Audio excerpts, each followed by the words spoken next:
Hello friends, welcome to Gomathi food channel. இன்றைக்கி நம்ம சேனலில் கல்யாண வீட்டு ஸ்பெஷல் பிரெட் அல்வா தான் நம்ம எப்படி செய்கிறதுன்னு பார்க்கலாம். ஃப்ரெண்ட்ஸ், இந்த கல்யாண வீட்டில் பரிமாறக்கூடிய இந்த பிரெட் அல்வா, இதோட வாசனை நம்ம இலையில பரிமாறும் போதே நமக்கு ஆளை சுண்டி இழுக்கும். அந்த அளவுக்கு ரொம்ப சூப்பராக இருக்கும்.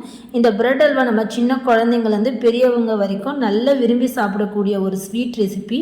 ஃப்ரெண்ட்ஸ், வாங்க இந்த சுவையான கல்யாண வீட்டு ஸ்பெஷல் பிரெட் அல்வா நம்ம எப்படி பண்ணுறதுன்னு பார்க்கலாம்.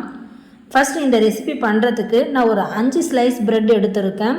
ஒரு 5 ஸ்லைஸ் ப்ரெட் இருந்தாலே போதும், நல்ல டேஸ்ட்டாக நம்ம ப்ரெட் அல்வா செய்ய முடியும். இதோட ஓரங்களில் இருக்கிற பீஸை மட்டும் கட் பண்ணி எடுத்துட்டு அதுக்கப்புறம் நம்ம இந்த மாதிரி சின்ன சின்னதாக கட் பண்ணி எடுத்துக்கலாம். ப்ரெட்டு ஓரத்தில் இருக்கிற அந்த டார்க் பீஸை நீங்கள் கட் பண்ணாமல் அல்வா செய்யக்கூடாது. இது போல் கட் பண்ணதுக்கப்புறம் சின்ன சின்னதாக கட் பண்ணிக்கோங்க. கட் பண்ணாமல் நீங்கள் ஆயிலில் போட்டு ஃப்ரை பண்ணதுக்கப்புறம் அல்வா செஞ்சிங்கன்னா உங்களுக்கு டேஸ்ட்டு நல்லா இருக்காது. அந்த ஓரமாக இருக்கிற பீஸை கட் பண்ணதுக்கப்புறம் இந்த மாதிரி கட் பண்ணி எடுத்துக்கோங்க. பாருங்கள், இந்த அளவுக்கு சின்னதாக இருந்தால் போதும். இப்போ நம்ம இதை ஆயிலில் போட்டு ஃப்ரை பண்ணிக்கலாம். அதுக்கு கடாயில் கொஞ்சமாக எண்ணெய் சேர்த்துக்கோங்க. சேர்த்துட்டு இப்போ நம்ம இதில் எந்த அளவுக்கு நம்ம இதுக்குள்ளே ப்ரெட்டு சேர்த்து பொரிக்க முடியுமோ அந்த அளவுக்கு கொஞ்சம் கொஞ்சமாக சேர்த்து நம்ம பொரித்து எடுத்துக்கலாம். ப்ரெட்டு உள்ளே சேர்க்கும்போது தீயோட அளவு குறைவாக வச்சுக்கோங்க. இல்லைனா டக்குன்னு நமக்கு ப்ரெட்டு கலர் சீக்கிரமாகவே வந்துடும். அப்புறம் நமக்கு அல்வா செய்யும்போது அதோட டேஸ்ட் கரெக்டாக பர்ஃபெக்டாக வராது. இது போல் 2 பக்கமும் திருப்பி விட்டு ஃப்ரை பண்ணிக்கோங்க. கவனமாக தீயோட அளவு மட்டும் குறைச்சி வச்சுக்கணும். அப்போ தான் நம்ம ப்ரெட்டு கரெக்டான பர்ஃபெக்டாக நம்ம ஃப்ரை பண்ணி எடுக்க முடியும். ஃப்ரை பண்ணதான் நமக்கு ப்ரெட்டு நல்லா ரஸ்க் மாதிரி இருக்கும், நல்லா ஹார்டாக இருக்கணும். பாருங்கள், ப்ரெட்டு நல்லா 2 பக்கமும் நல்லா கோல்டன் கலரில் ஃப்ரை ஆகிடுச்சு. இப்போ நம்ம இதை ஆயிலிருந்து வெளியே எடுத்துடலாம். ஃப்ரெண்ட்ஸ், ரொம்ப இதை விட டார்க்காக நீங்கள் ஃப்ரை பண்ணிடாதீங்க. இந்த அளவுக்கு கொஞ்சம் கோல்டன் கலரில் ஃப்ரை ஆகி இருந்தால் போதும். ரொம்ப டார்க்காக இருந்தாலும் நமக்கு அல்வா செய்யும்போது நம்ம மறுபடியும் கிண்டும் போது நமக்கு அது நல்ல கலரில் கிடச்சிடும். இந்த அளவுக்கு நம்ம கோல்டன் கலரில் ஃப்ரை பண்ணி எடுத்தால் போதும். இப்போ இதை நம்ம ஒரு பிளேட்டில் மாற்றிக்கலாம். இதே போல் மிச்சம் இருக்கிற ப்ரெட்டையும் நம்ம இதே எண்ணெயில் போட்டு ஃப்ரை பண்ணிக்கலாம்.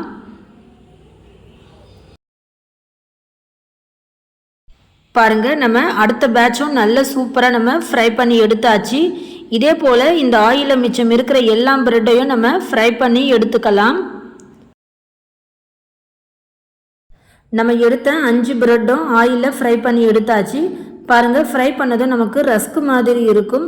சப்போஸ் நீங்கள் ப்ரெட்டை ஆயிலில் ஃப்ரை பண்ண விருப்பம் இல்லைன்னா அதுக்கு ஆப்ஷனலாக நீங்கள் ரஸ்க்கு கூட எடுத்துக்கலாம். இப்போ நம்ம இந்த அல்வா பண்ணுறதுக்கு அதே கடாயில் 3/4 கப் அளவுக்கு சர்க்கரை எடுத்துக்கோங்க.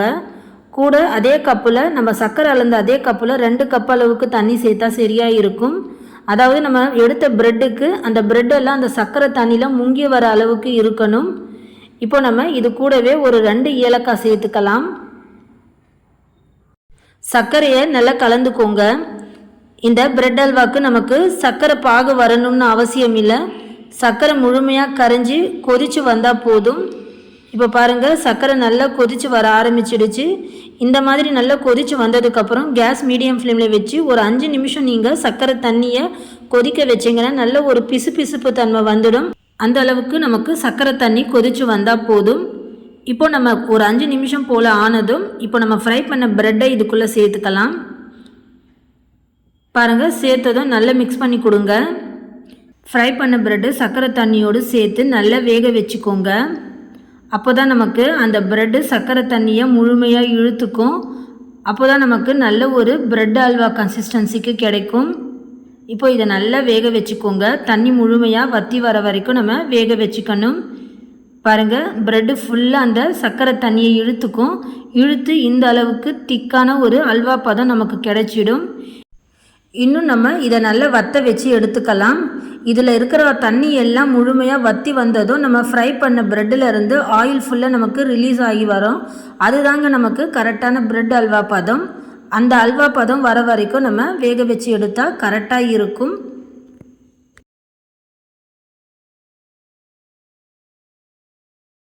ஃப்ரெண்ட்ஸ், இப்போ பாருங்கள், அல்வாவோட பதம் அந்த தண்ணி முழுமையாக வற்றி வந்ததுக்கப்புறம் நமக்கு ப்ரெட்டு கலர் நல்லா ஃபுல்லாக சேஞ்ச் ஆகிருக்கு.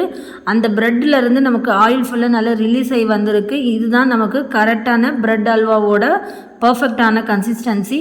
இந்த பதம் வர வரைக்கும் நீங்களும் வேக வச்சுக்கோங்க.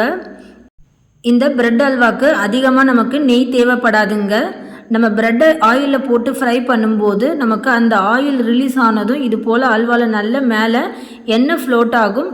இந்த அல்வாக்கு இதுதான் நல்ல ஒரு சில்கி டெக்ஸ்சர் கிடைக்கும். இப்போ இந்த அல்வாக்கான கொஞ்சம் நட்ஸ் நம்ம ஃப்ரை பண்ணி சேர்த்துக்கலாம். அதுக்கு ஒரு தாளிப்பு கரண்டியில் 1 ஸ்பூன் அளவுக்கு நான் நெய் சேர்த்துக்கிறேன். சேர்த்துட்டு இதில் நமக்கு பிடிச்ச மாதிரி எந்த நட்ஸ் வேணாலும் இதில் சேர்த்து நம்ம ஃப்ரை பண்ணிக்கலாம். நான் இதில் கொஞ்சமாக முந்திரி கொஞ்சம் பாதாம் சேர்த்து ஃப்ரை பண்ணிக்கிறேன். இப்போது கொஞ்சம் கலர் வந்ததுக்கப்புறம் இந்த ஃப்ரை பண்ண பாதாம் முந்திரியை நம்ம பிரெட் அல்வாவில் சேர்த்துக்கலாம். ஃப்ரெண்ட்ஸ் பாருங்கள், நம்ம இந்த பிரெட் அல்வாவுக்கு 1 ஸ்பூன் அளவுக்கு நெய் இருந்தாலே போதும். அதே போல் ஒரு 5லிருந்து 6 துண்டு நமக்கு பிரெட் இருந்தாலே போதும். ரொம்ப சூப்பரான கல்யாண வீட்டு ஸ்பெஷல் பிரெட் அல்வா நீங்கள் வீட்டில் செய்ய முடியும். நல்ல டேஸ்டான பர்ஃபெக்டான பிரெட் அல்வா. இதே மாதிரி நீங்களும் கண்டிப்பாக வீட்டில் செஞ்சு பாருங்கள்.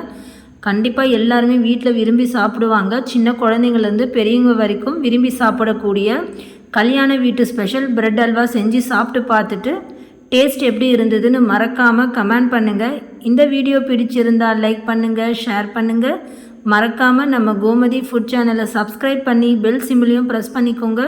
அப்போ தான் நான் போடுற வீடியோஸ் எல்லாம் உங்கள் ஃபோனுக்கு டக்குன்னு நோட்டிஃபிகேஷனாக வரும். ஃப்ரெண்ட்ஸ், தேங்க்ஸ் ஃபார் வாட்சிங்.